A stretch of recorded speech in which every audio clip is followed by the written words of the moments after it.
ओम नमः शिवाय. प्रसन्न बाळंपण भाग 1. शिरीष पटवर्धन.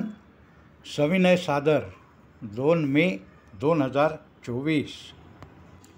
स्वर्गीय डॉक्टर अशोक निकम, स्त्री आरोग्य व प्रसूतीशास्त्र तज्ज्ञ, तळेगाव दाभाडे.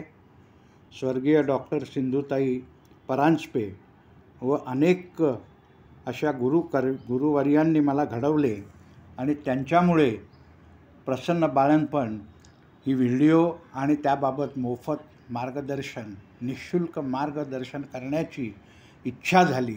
हा पांडुरंग योग या सर्वांमुळे आला आहे. दर गुरुवारी पुणे येथे आधी वेळ ठरवून हा निःशुल्क, मोफत, विनामूल्य उपक्रम केला जातो. यामध्ये गर्भधारणा कशी होते, गर्भधारणा होत नसल्यास काय करावे, बाळंतपण सुलभ आणि सूक्ष्म होण्यासाठी काय करावे आणि त्याचप्रमाणे त्याच्यासाठी योग्य आहार, विहार आणि मनःशांतीसाठी काय करायचे याचे मार्गदर्शन केले जाते. आणि याच्याच व्हिडिओ आपण पुढे काही दिवस पाहणार आहोत. पूर्णविराम. श्रीराम. ओम नमः शिवाय. जय जय रघुवीर समर्थ.